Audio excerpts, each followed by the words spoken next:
Hey, everybody. Welcome to Ask Professor Paranormal. And it is June 14th. Unfortunately, my producer's not with me, so kind of limited technologically a little bit. Just going direct YouTube live today. I'd hope to share some things, but I'm not able to really do that.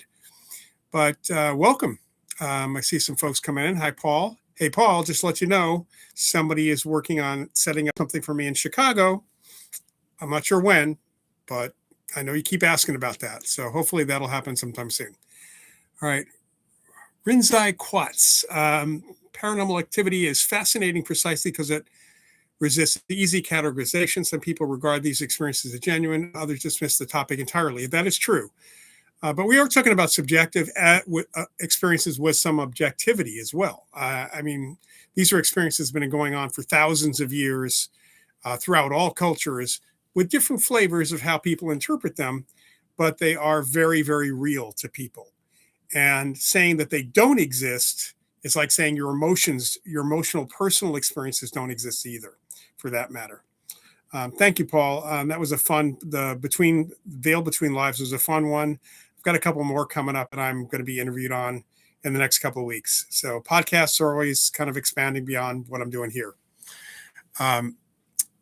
So again, welcome everybody. Please do put, for anybody who might be new, please put any questions in the chat. Comments are fine. Just throw in a topic if you like as well.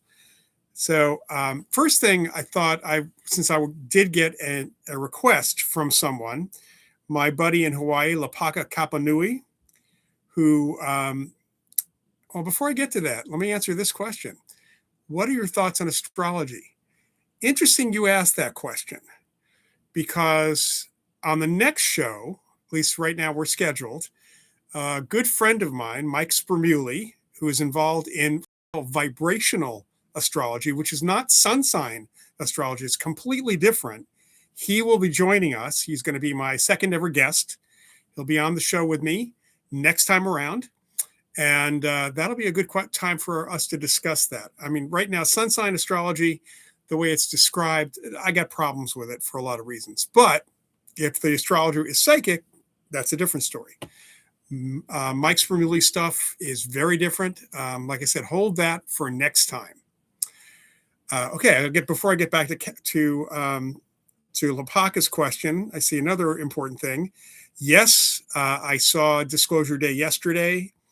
I had a very good reason for going as quickly as possible. I couldn't go on Friday. Did want to see it yesterday, and part of the reason was my brother's in it. So my brother David Auerbach is in the show, in the movie. He's very excited to have been part of a Spielberg film. He did acting 30 some odd years ago, but for the last 30 plus years, he's been working for the Today Show, and he still works at the Today Show as a stage manager. But he's he plays a TV producer who questions things towards the very end of the movie. If you want to see him, see what he looks like, I would suggest going to my Facebook page. There's a clip. There's actually a link to an article from the Today Show about him. Let me just put this in. This is my Facebook page. I pinned the post. I have to pin some others.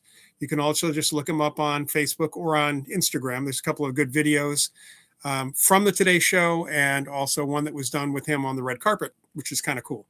So I'm very, very proud of my youngest brother. He did a great job, and the movie was great. I really enjoyed that film. So that was Disclosure Day. So if you haven't seen it, go see it. My brother gets residuals, so go see the movie, please. Okay. So back to my friend Lapaka Kapanui. And for those of you who don't know, Lapaka occasionally is here with us. He goes under Mysteries of Hawaii. He is an incredible resource for the supernatural history of the Hawaiian Islands. Does great ghost tours on Oahu. So if you ever go out there, you need to look for him. Anyway, his question came up because he saw a meme I think it was on Instagram, about something called a ghost frequency or the ghost frequency.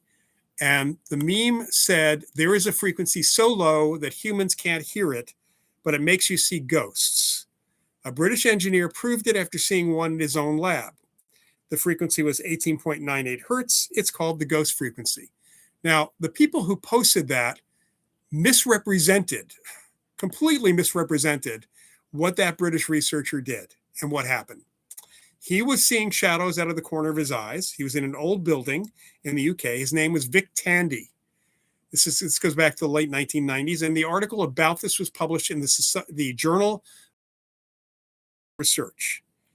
And what he shadows out of the corner of his eyes, trying to figure out, because the place was supposed to be haunted, people had weird feelings and other things, and he was finally able to figure out that there was a fan that was wobbling and creating a low frequency sound. And doing research on that, he found some data, an article, a research piece from NASA from 1974, if I recall correctly, that indicated that low frequency sound between 18 and 19 hertz can vibrate the eyeball, the viscous matter of the eyeball, and cause you to see shadows out of the corner of your eyes, which very often people interpret as ghostly things. Vic, when he found this fan, found the vibration, he never called it the ghost frequency. It doesn't make you see ghosts. It makes you think you see ghosts and see these other shadowy things out there. And this can also happen, by the way, when you are very tired. I don't know about you, but sometimes my eyes have gotten so tired that my vision starts shaking, my eyeball starts shaking a little bit, and then I see shadows out of the corner of my eye. So low frequency sound can do that. Low frequency sound of that frequency and lower can also affect your body in different ways and make you feel anxiety and other things. So the shadows coupled with that, the conclusion, of course, for most people is going to be ghosts. So it's not a ghost frequency. It's a fake ghost frequency. But you can generate that frequency and cause people to have some really interesting experiences. And we have found in a few cases that there was something in the environment. Usually it's some form of technology that is not working properly or putting out that frequency, and people report seeing shadows out of the corner of their eyes.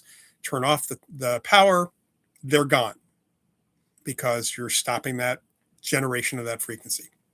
Anyway, that's the question from Lapaka that came out. And let's go back and see if there's anything else. Paul, you say you like Steve from Ghost Hunters. That's Steve Gonsalves, who we've had on the show back early in the year, and probably we'll have him on again soon. Had a really great discussion with him. He's got a good book out about his own experiences. And he's one of the few people from any of those ghost hunting shows that knows anything about parapsychology, anything about what we talk about on this show. Unfortunately, most of the folks who do ghost hunting shows know zero. In fact, I can say for a fact that I was on a panel back in 2008 at something called UNIFCon, which was a big paranormal conference put on from, hey, Mark, welcome. Mark Bacuzzi runs the Windbridge Research Center. Welcome, Mark. Anyway, back in 2008, I was on this panel with a couple of people from Ghost Hunters and from Paranormal State. Those are the guys who were putting on the event. There was Chip Coffey, author Michel Belanger, who was on there as well, and one of the guys from Ghost Hunters, and I won't say who it was, got up, and during each of us had 5 minutes to talk about our work with the media, and he made a statement that there was no good literature on ghost hunting, the paranormal, any of this research before 1990. And I don't usually interrupt people, but I actually did. I was told I was very rude, but frankly, I needed to do that because I called him on it. Beside the fact that my first book came out in 1986, that's before 1990, and I had many mentors before that. There's a history of literature going back even beyond the founding of the Society for Psychical Research in 1882. And I talked about that. And much of that was investigating apparitions, hauntings, poltergeists, things like that. And that so much of it was available for free on the Internet Archive. And Michelle Belanger, sitting next to me, she also piped up and underscored what I had said. So it was I don't think he was very happy with me. And I know a lot of the audience members were not happy with me either, because they were fans of this gentleman and the TV show Ghost Hunters. And I was rude to call him out on it, but I felt that was, when you have a group of people who are hopefully going to get some good information, it is important to do that. On the other hand, In that same conference, Lorraine Warren was speaking, and when she started, there was a lot there that I just had a real problem with what she was talking about. Then somebody asked her about the Amityville case, and I did not know if it was her memory just not remembering this, if she was senile, or if she was simply making it up. But she claimed that she and Ed were sent to the Amityville house by the Parapsychological Association, which was absolutely untrue.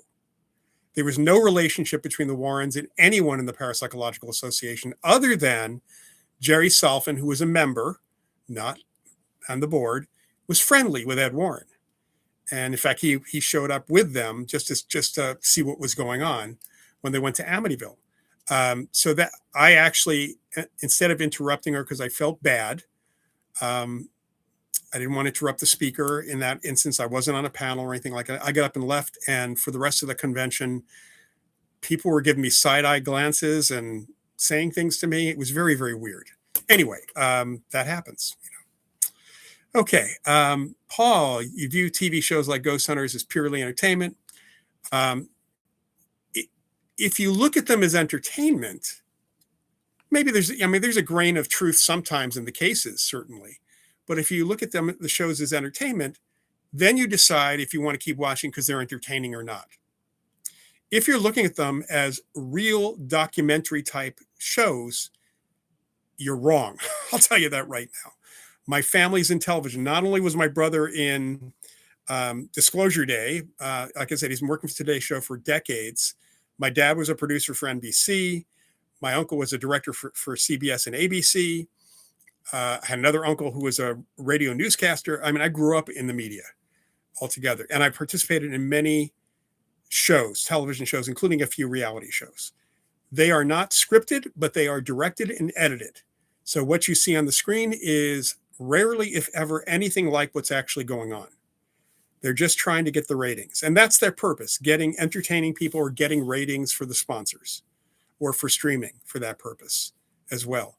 So it's really important for folks to know that there may be some good information there, but the odds are that it's just folklore. It's just reality TV is not documentary. It's not candid. It is directed, even though it's not scripted. And then there's an editorial process that happens where the ghost hunters are usually not even involved in editing. So they have no say in what ends up on the screen, which is typically to try to make things a little bit more sensational. So be good consumers of reality TV. This not only goes for ghost hunting shows, for Real Housewives, for any of those shows. Be critical because they're not what they really seem. Game shows are different. They're under very specific rules and regulations from the government since the 50s. So otherwise, okay. Let me see what else we have here. What research are you excited about these days? I'm most excited about mediumship research. Mark Becuzzi, I'm talking to you. I think that there's really good research going on looking at people's experiences. The Division of Perceptual Studies at the University of Virginia continues to do great research on children who remember previous lives and are looking at research on mediumship. I'm very excited because I do work with mediums through the Forever Family Foundation on any brain research, as well as really truly controlled research with evidential mediums. Because not only does that, depending on how you personally feel about evidence towards life after death or the afterlife, it does support that. More importantly, it supports something seriously interesting going on, whether it is a spirit communicating real information to the medium or the medium being incredibly psychic. Which is still happening because mediums are psychic, even though, because the idea of mediumship is a form of psychic ability as well. So I'm always very interested and excited about that sort of thing. Always on top of, looking at the really good remote viewing research that's done, and then have kind of a wide range of interests when it comes right down to it. I can't say that there's anything else that has specifically caught my interest these days. Let's see here. Could that ghost frequency be opening perception up like EVP and hearing a voice in the fan? No, because there wasn't a voice being heard in the fan. No, it didn't do that. um, it caused the eyeball to vibrate. It didn't do anything in terms of hearing voices or anything like that. Again, it was called ghost frequency by someone else, not by the researcher who worked this out. And it does explain certain types of experiences from a normal perspective, even though that's not necessarily a normal thing. Again, I've had a couple of cases where we were able to detect the low frequency sound. It's infrasound, which, by the way, has also been used at other frequencies to cause people to feel agitated, like in the soundtrack of horror films. That can be used quite well to do that. Low frequency sound can also make you feel relaxed, depending on how you react to certain things, and will put you into an altered state. Things like drumming, especially bass. We all feel bass when that car sitting next to us at a stoplight has huge woofers and their windows are open and they're blasting music with a lot of bass. Their car is shaking, your car is shaking, you are shaking. It's just something that low frequency sound does as well. Paul, we remember watching Ghost Hunters when it first aired. I knew it was about ratings. Reality TV is not real. I mean, reality TV took a huge leap forward in 1988 with the Writers Guild strike. I think if that strike had not happened, it needed to happen because the writers were not getting paid enough. But if it had not happened, the TV networks would not have scrambled to come up with alternate programming that was cheap. Reality TV is much cheaper, although it depends on the reality show, because Mark Burnett with Survivor and similar shows has proven that you can be have a big budget and do a lot more with that budget for reality TV. I'm not sure if you're all aware, but if you've ever seen Survivor, it's interesting that you never see a camera crew. There's a cameraman in every one of those people. There's a little dance that's going on. You probably also don't know that because it's a union show, there's a catering truck or catering going on for the entire crew, even though it's not necessarily for the people on the show. It's really close so they can get over to it. And there's paramedics or doctors, people in case anybody gets injured as well. So there's a lot of stuff goes on behind the scenes of television programming. A lot of it's editing that's really happening for reality shows. But like I said, I've been on shows, including news shows, like clips on a news program, where or on things like Unsolved Mysteries. I did the redo of In Search Of. I've done a lot of shows for the Discovery Channel, Travel Channel, and they would have we go to a haunted place and they would have you walk in and they want to catch you coming in. Oh, can you come in a little slower? You'd say something, they'd say, okay, I want you to say it again, but this time compress it a little bit or extend it out. So we have some choices for editing. And then there are shows where I've had the directors try to put words in my mouth and I simply refused to say what they wanted me to say. I did an episode of Unsolved Mysteries in the late 80s. I did not end up on the show because the director wanted it to be demonic. It absolutely wasn't.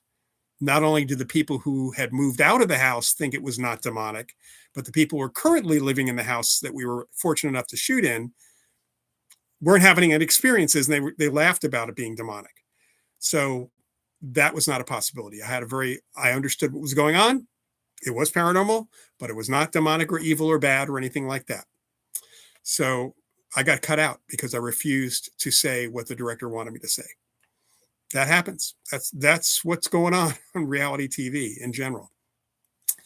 Paul, you were in radio broadcasting. That's another piece of it. I've been around certainly radio stations, not only being interviewed years ago so many times in person, but again, my uncle Herb Norman was a well-known radio newscaster for WMCA radio in New York City, my mother's brother. So I got it from both family sides in general. Okay, Ed Kelly is talking about writing another book about the research at UVA. I would hope so. His books are really, for those of you who don't know, Ed Kelly has written a book called Irreducible Mind. There's Beyond Physicalism, the ones that Paul mentions, and Consciousness Unbound. They're deep books. They're great. If you really want to get into consciousness and some of the evidence for consciousness and all that, really, really good books. Take a look at. Diane Powell says she's writing another book about her research. So Diane Powell, who is the person behind the research that the well-known podcast, the telepathy tapes, has been looking at research with autistic kids who seem to have telepathic abilities as well. Although the first season of the show, even though it kind of talked about that and went into that Diana said that it really didn't fully represent the controls and the scientific aspect of the tests. And that's an important thing to know, is that media rarely cares about real science if they can present it in a different way in general. But her book, The ASP Enigma, is a really good one. And definitely I'm looking forward to seeing that. I didn't know she was writing another book, but that's great. Dag Nabbit, mediums have told me that all people have intuitive psychic abilities, but they would need to develop them. Seen evidence of that myself, so I'm inclined to agree. So here's the thing. And I should mention Mark because he has a book on psychic development out there. Mark, if you want to pop the title into the chat, feel free. So we know that kids are more psychic than adults. We also know that we are human beings in most cultures are taught to look on psychic experiences, even though they're not called that as when we have them as kids. We are educated out of them. We are told that it's just our imagination. This, of course, depends on the culture. Other cultures support these experiences. We're told that, not that you're crazy, but if you have these abilities, you're weird by our peers. Our teachers have often been very critical, saying that, there's no evidence for this, more on the skeptical side, more on the materialist side. So we're basically brainwashed out of being psychic growing up by our culture, by education, by our families very often, all of that. So it's not even about developing. It's about noticing that they're there and they're working behind the scenes, and then developing the ability to bring them out. And then it's about practice.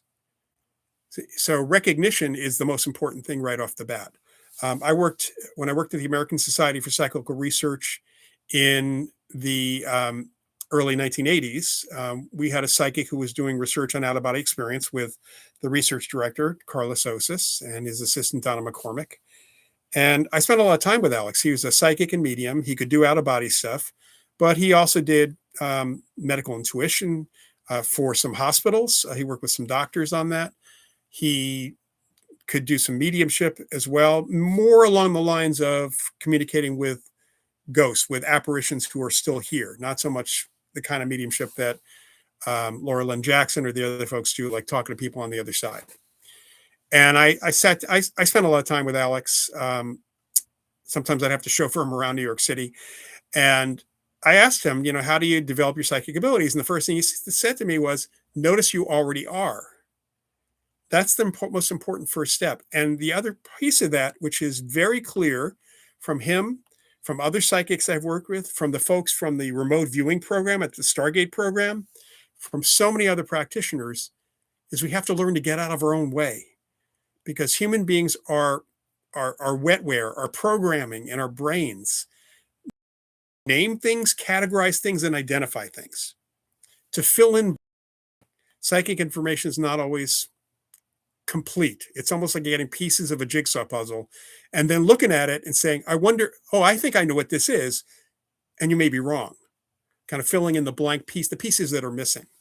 So it's really about not jumping to conclusions or naming, categorizing things until you get as much as you can, and then looking to how there might be, what else might fit in, but leaving open some possibilities. So that's kind of the process of learning to remote view, by the way, unlike some of the folks who are teaching $5,000 classes out there. All right, let's see here. So yes, everybody's psychic to some degree. Even the skeptics, believe it or not. They just ignore it. Okay, Paul, you enjoyed watching you and John Kruth on The Unexplained. Thank you very much. You've been on a few times.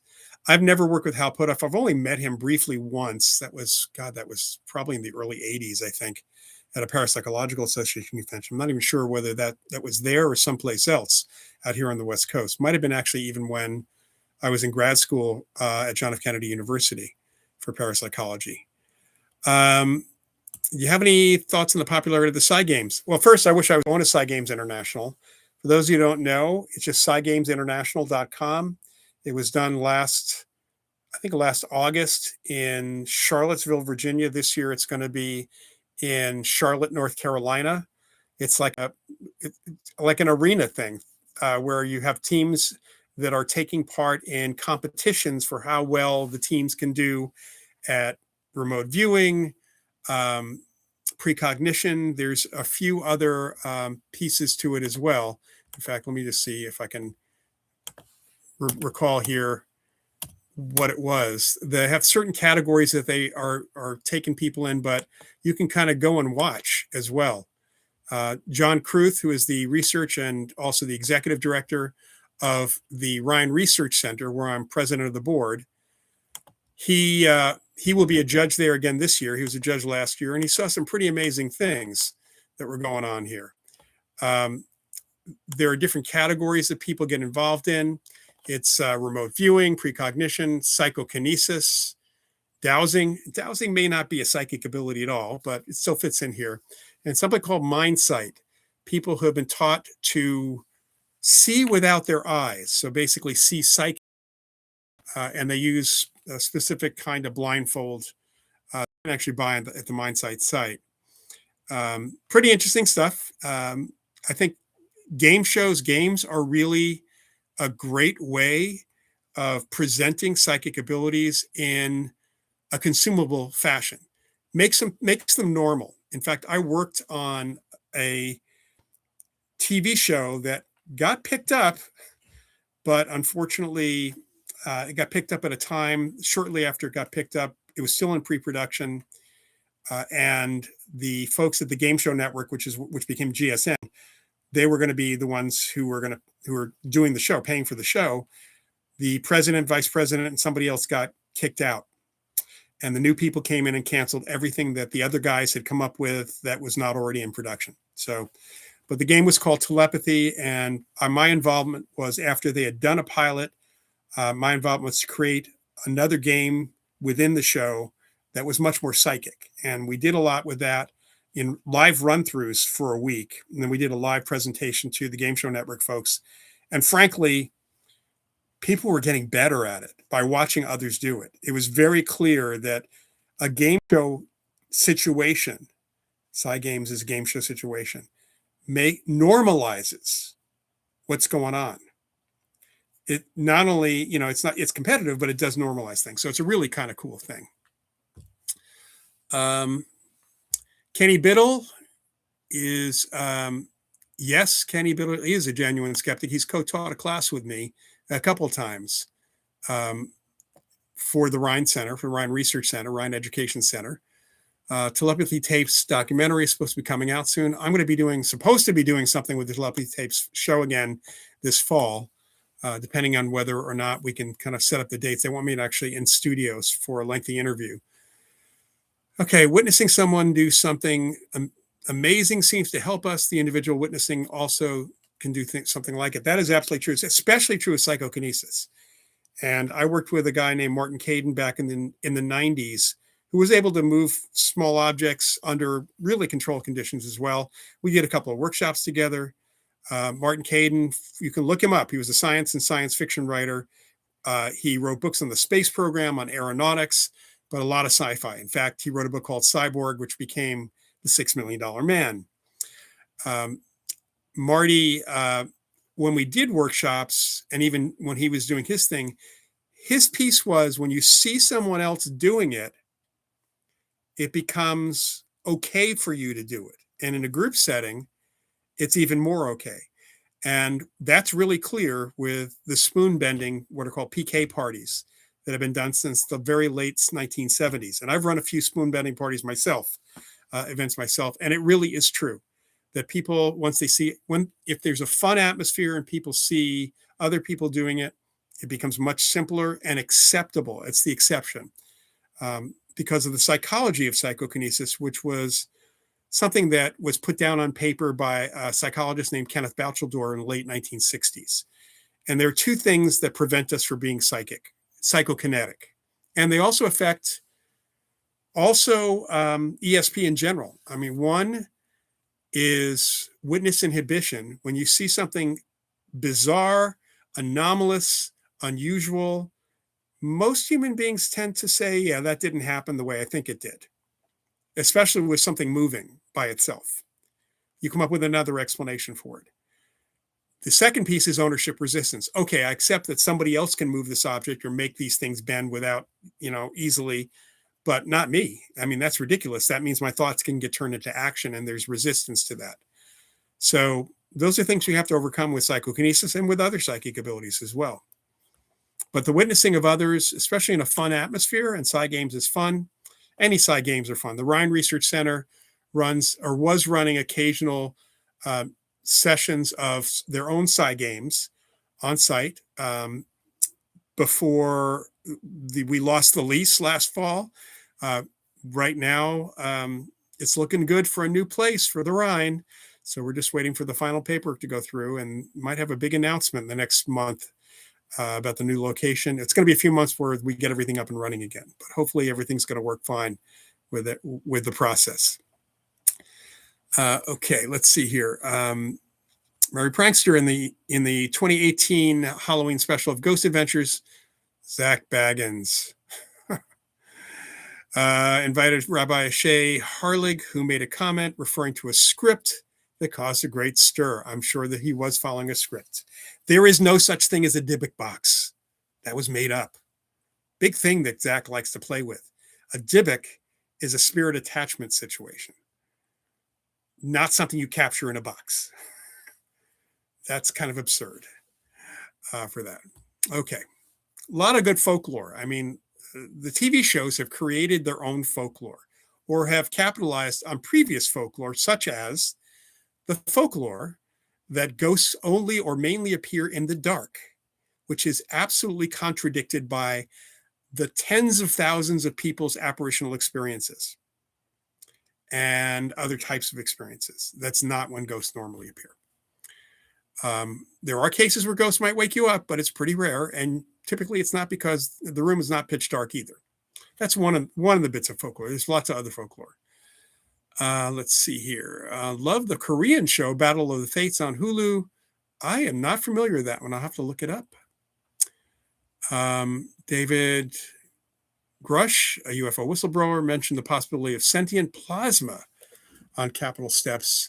I'm not even sure what that would be. I am not up on the UAP stuff. Although my brother, when I talked to him today, the one who was in Disclosure Day, told me that after somebody on the movie when he was seeing one of the previews told him he should go back and watch the documentary The Age of Disclosure that's on Prime Video. I'm going to do that. He said it's really kind of the movie relates to that, so it's pretty interesting to see that. But yeah, I've never heard of Battle of the Fates, but I often kind of ignore a lot of the Netflix has a lot of and I didn't know Hulu had as much Korean stuff as Netflix does, because Netflix has a lot. David Grush says there are 3 types of aliens. You know something?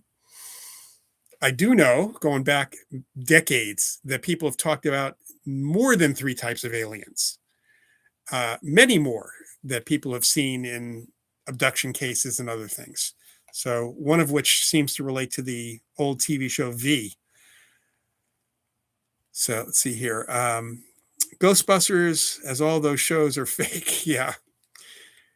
They may be at places that truly do have experiences. And a lot of the places they go to, these shows go to, they've kind of mined them for their stories and created a paranormal tourism, in fact, which has supported many places that are historical that otherwise would have been collapsed or closed. So that's a good thing. I think that's a positive. The problem is there's so much misinformation about those places because they don't really want to go into the actual history of the experiences as much as they could. Rare that these shows talk to a current witness. In fact, ghost hunters often didn't talk to a witness. They would talk to somebody who collected all the information and was talking secondhand about what other people said. In actual investigations, you talk to primary witnesses, people who have had experiences. And if a place has been abandoned for 20 or 30 years and the new owners haven't had experiences, all you've got is old stuff. And you don't even know if it's still haunted, because places don't stay haunted, especially with conscious entities, forever. People move on after that. So it's really important to know that these shows get a bit of mythology and folklore and they play it up heavily, especially in their own experiences. The other thing that really bugged me, which is one of the reasons I stopped watching a lot of the shows, is especially Ghost Hunters and some of the other shows talked about anecdotal evidence. Oh, we don't believe anecdotal evidence. Yeah, they believe that they had an experience when they do have an experience on the show. That's anecdotal evidence. So I don't believe them. I believe somebody who reports an actual experience. But for a TV show, maybe they had an experience, but maybe it's been exaggerated when they're explaining it. Okay. Could clairaudience and clairolfaction explain Marvel Wolverine's animal keen senses? You could call it that, but the thing, he has that huge healing factor. Suspicion. A lot of animals have incredibly keen senses, really much better hearing and much better smell. Superman technically has super smell and all that Kryptonian stuff and super hearing and all that. So I don't know that he's ever been considered psychic. I think we would have had Professor X say something if that was the case. Yes, I am a comic book geek. All right. So Rose, Mark, you did a radio show on the Hornet years ago. Producer asked us to fake something. Yeah. I have made it really clear whenever I've done a show that I will not fake something. I will reenact something for my, that I experienced if they're asking me to do that, but I will not fake something. I will not exaggerate or make something up. That just has to be set up front. And my friend Barry Taft tells the story of having talked to the producers who eventually went on to do Ghost Hunters. He was approached by them, he said, and one of the things they talked to him about was, are you okay if nothing's going on, if we fake something? And he was not okay about that.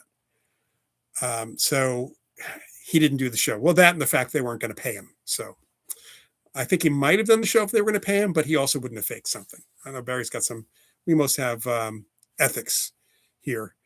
If you're doing a scripted show, a dramatic show, a comedy show, I mean, I would love to guest star on the TV show Ghosts. I would do whatever they scripted for me, honestly, because it would be a knockoff of my character. It wouldn't really be me. So I would be happy to do that kind of thing, but not on a reality show. Not at all. That doesn't really work. Paul, I found, thank you for the information. I have not had a chance to watch the Ghost Australia episodes yet. I'm planning on watching one later tonight, in fact. So really appreciate you pointing me to where I could find a couple of those episodes. Even Steve Gonzalez said not to believe everything you see on TV. That is correct. Do not. I think you can believe pretty much everything you see on a sports show, like a live broadcast of any sporting event, even though they're still not editing necessarily. If it's live, they're still choosing which shot. I spent much time in mobile units when my dad or one of the other producers, other folks that I knew, was doing some of the events. My dad produced for many years the game of the week for NBC for baseball and football. He also did skiing. He did martial arts and things like that. And yes, there's a choice of what shots are there, but it's all happening in real time, except for instant replays, of course. So you did some work at Moss Beach, and then the Ghost Hunters went there. Yeah, that was a disaster. They clearly had it in for the restaurant or for me. The biggest issue about this was the big lie. I would say I'm going to call it the big lie. When first, number one, this was in 2007. The show aired in 2008. In 2007, I got a call from a producer, an associate producer at Pilgrim Productions. He was asking me if I could help them track down a witness, somebody I work with. Annette Martin and I did an investigation at the Presidio Officers Club before the Presidio in San Francisco opened up to the public. And there was a lot of there was phenomena going on there. And then I did a segment on ABC News when they did open up, just talking about what Annette and I found when we were there. They wanted to know about the witnesses we had talked to because they wanted to talk to the people. The problem was that the two people were federal employees, and they got, when the place opened up to the Parks Department, they were gone. No idea where they were. They were the producer, the associate producer said that they were in town to shoot several segments. They said, well, where else are you shooting? And they mentioned the Moss Beach Distillery. And I said, you guys know about the special effects that are there, that, by the way, I helped put in. I'm going to explain that if you want me to. And he said, yeah, we know about them. I said, they know about them, right? He said, yes, they know about them. Okay, fine. Months later, that episode airs. They are surprised by the special effects. They claim that this was all a hoax. The only person they spoke to was the new chef. He was the only person on staff that was willing to talk to them. And all the information he gave them came from an old write-up that was not even current. So the places they set up to do their equipment and everything else were specifically places where no one had had an experience in and around the restaurant for over 10 years because nobody was willing to talk to them because of their show. They claimed that the special effects were one of the things that really happened was they actually, according to the owner, they broke one of the effects. While they were there on the show, they talked about, one of the effects was if the women's room door opened up 9 times, there was a tiny, tiny speaker above the door, and there'd be a woman's giggle.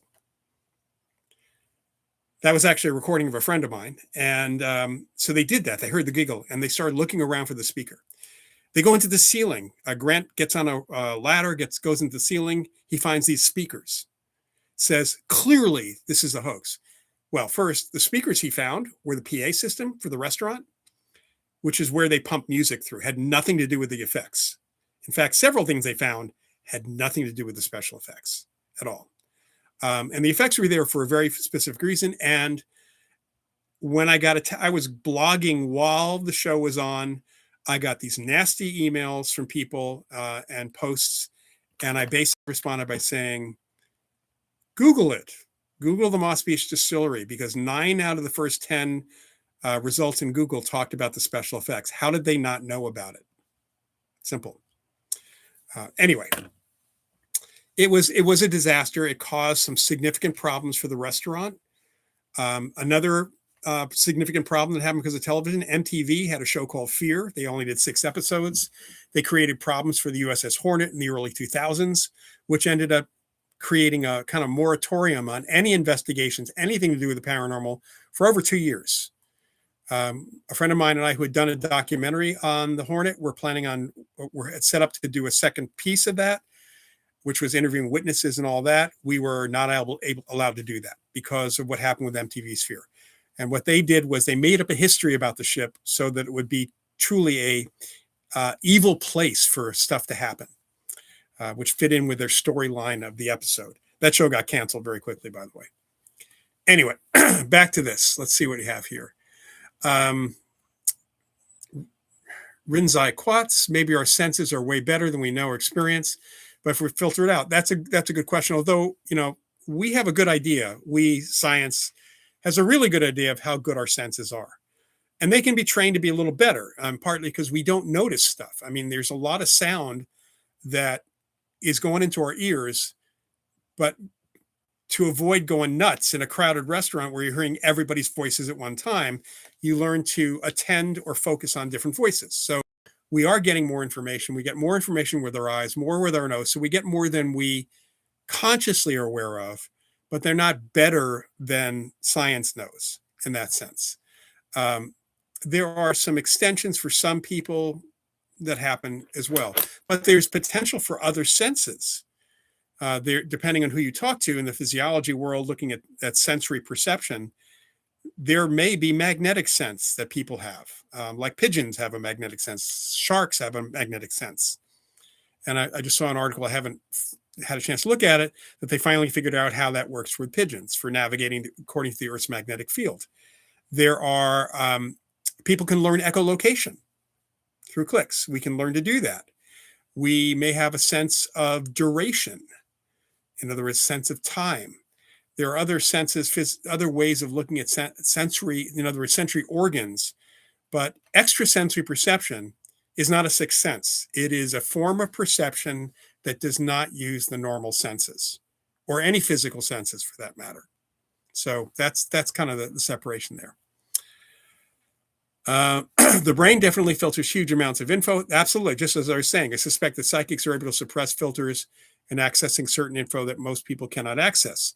Yes, that includes extrasensory perception. And I recommend a book called First Sight, Sight, by James Carpenter, which is a theory that ESP is always working.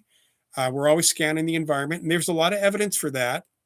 Goes beyond the sensory limits as well. But our senses are good enough, or actually too good, compared to some of the information that comes in through ESP. So think of it as our sight and hearing are much louder signals than that stuff that comes in through ESP. So naturally, we're going to notice that first and use that first. And that's just a bit and piece of what we're dealing with here. But yes, the fact is that certain people have learned to be more observant and open to information than others.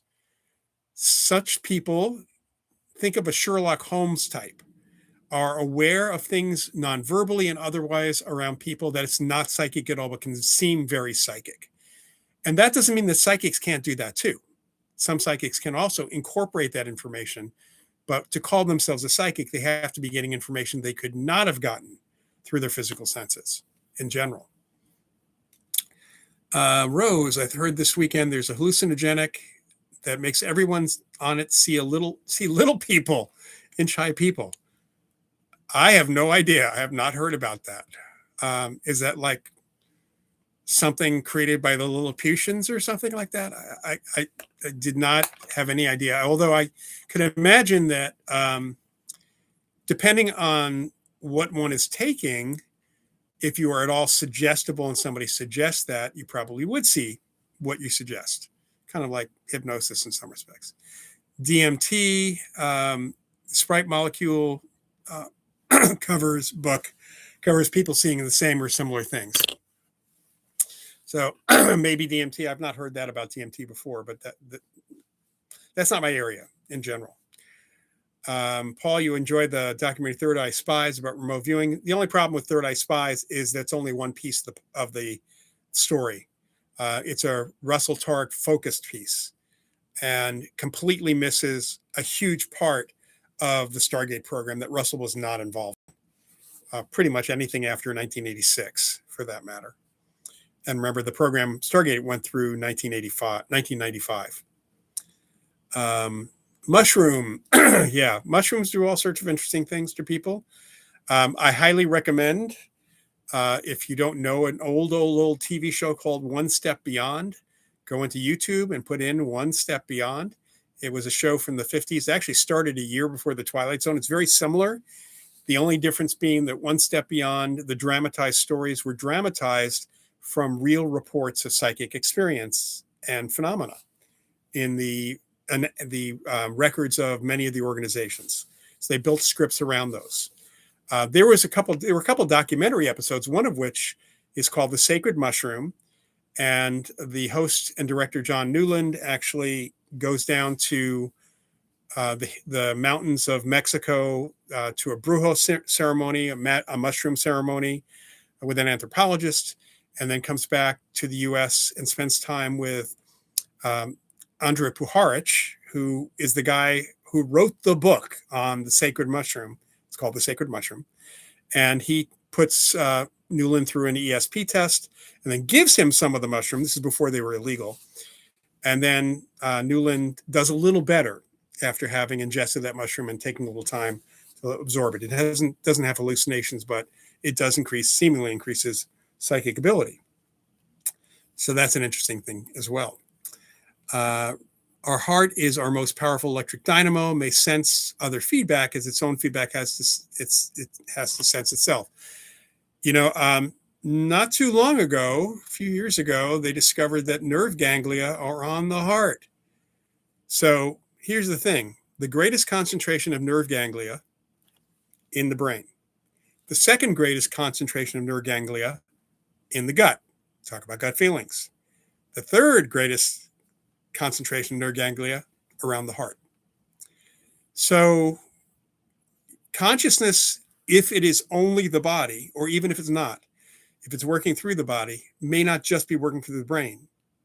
It could be working through the entire body, that whole process, that whole system as well. Is there a good source for the second part of the Stargate program project? Yes. It is a book called ESP Wars, East and West. It is authored by Edwin C. May, Victor Rubel, R-U-B-E-L, Joseph W. McMonigal, who is the #1 viewer for the government program, and Loyd Auerbach. I'm the fourth author on that. Again, it's called ESP Wars, East and West.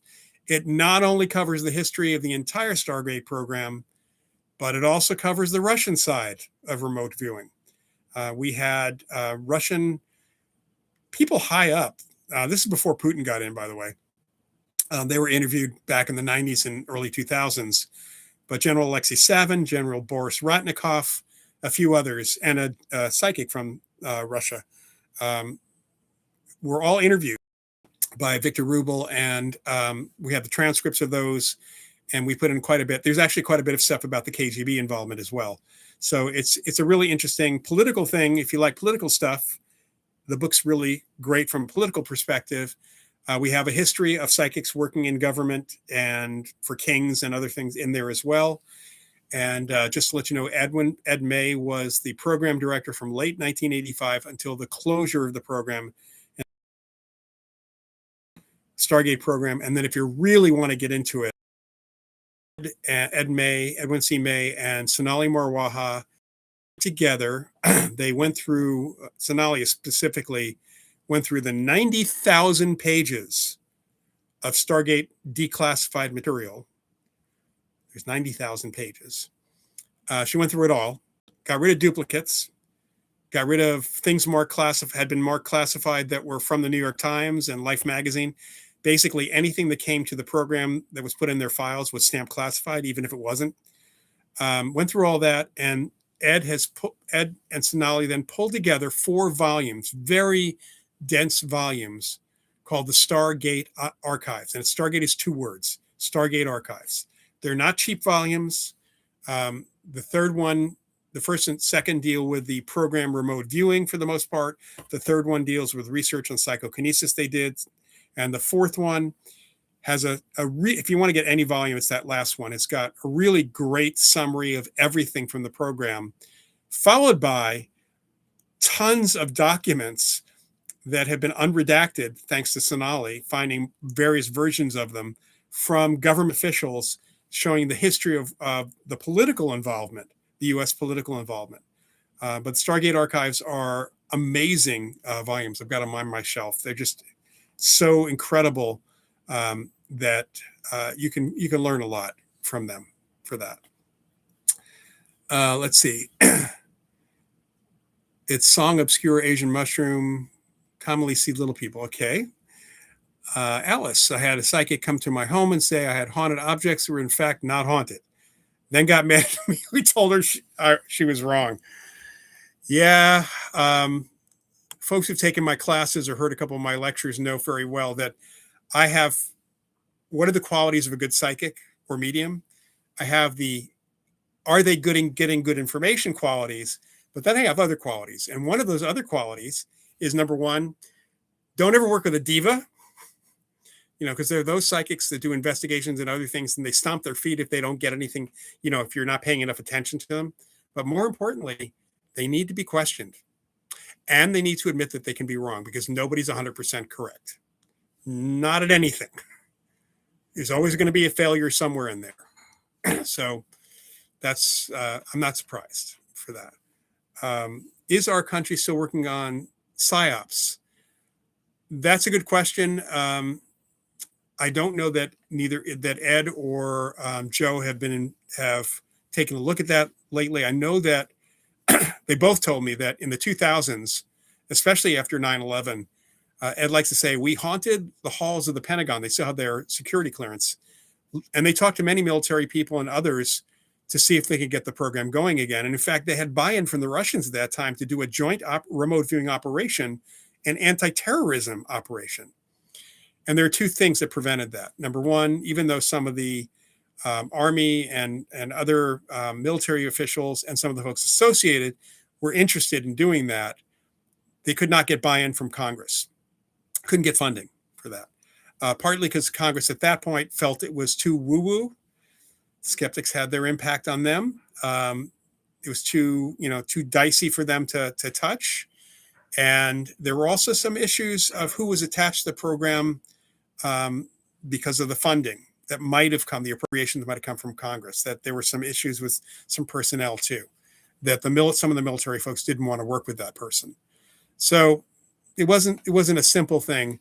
That does not mean that even though there's not and Ed's almost 100% positive there's not a government program. The NSA in their museum had a recent exhibit of stuff from the Stargate program. So they support it, but there may be a couple of people in the NSA or the CIA or any other agency who are consulting with remote viewers. But there doesn't seem to be a program per se. Corporations consult with remote viewers. So this is not, it's not a program like we had before in general. Alice, you say, I always find remote viewing easier when I'm not overstimulated. And then Paul, I don't like it when skeptics say there's nothing to remote viewing on the Stargate program. It is not only ignorance, it is a lack of curiosity because they're afraid.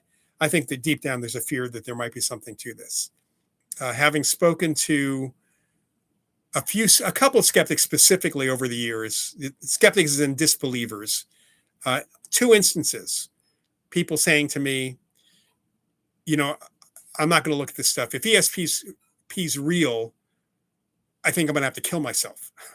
That's what one of them said. The other one didn't say that, but he just said, I'm not going to be able to deal with it if it's real. And they seem to think that if we said it was real, like the public and the government and the kind of like with disclosure, right?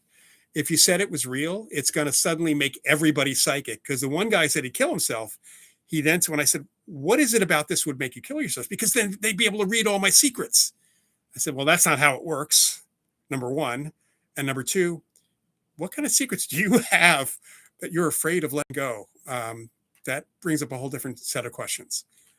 But that's the kind of fear that they have. They're afraid of this stuff. It's going to upend too many things.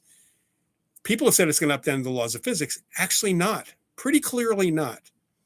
It would expand our understanding of how the laws of physics might work, but it's not going to upend that. So anyway, Institute of the Future. I'm not sure what that is. Is that an actual organization? We only have a couple minutes here, so you can kind of drop that in. As I'm waiting for that, I'm just going to kind of close out again. I hope you all see Disclosure Day. Look for David Auerbach. My brother is as a producer who's questioning the footage they're seeing towards the end of the movie. I'm very happy that he was in that film. He also works on the Today Show. So if you watch that show regularly, you'll see him pop up once in a while. He's a stage manager there. And then I'm back in 2 weeks. In 2 weeks, I will have Michael Spermuli, who has been doing vibrational astrology, which is very different than all the astrology we know about, most of us know about. I'm kind of interested to see. Mike is also a psychic entertainer, along with I am as well. We're both members of the Psychic Entertainers Association. So we're going to talk about other stuff as well, not just vibrational astrology. And that's going to be on the 28th of June. And then after that, I'll be there 2 weeks after and 2 weeks after and through the end of the year. So I hope you join us again. Remember that the past shows have all been recorded here on the Ask Professor Paranormal channel. If you have questions at all, feel free to send them along through my Facebook page. The easiest thing to do is just go to my website, which is loydauerbach.com. Just remember to spell Loyd with one L and do the contact form. My email is also listed there, so you can find an easy way to get to me. And just lastly, Rinzai Quats, Ed May worked at that place. He worked at the Laboratories for Fundamental Research, is his lab. I'm not even sure. I've never heard the phrase Institute for the Future or of the Future mentioned at all. All right. Thanks, everybody, for coming. Mark, thanks for joining us. I have to have you on at some point to talk about what's going on at Windbridge. So take care, everybody. And don't get too hot wherever you happen to live. Take care. Good night.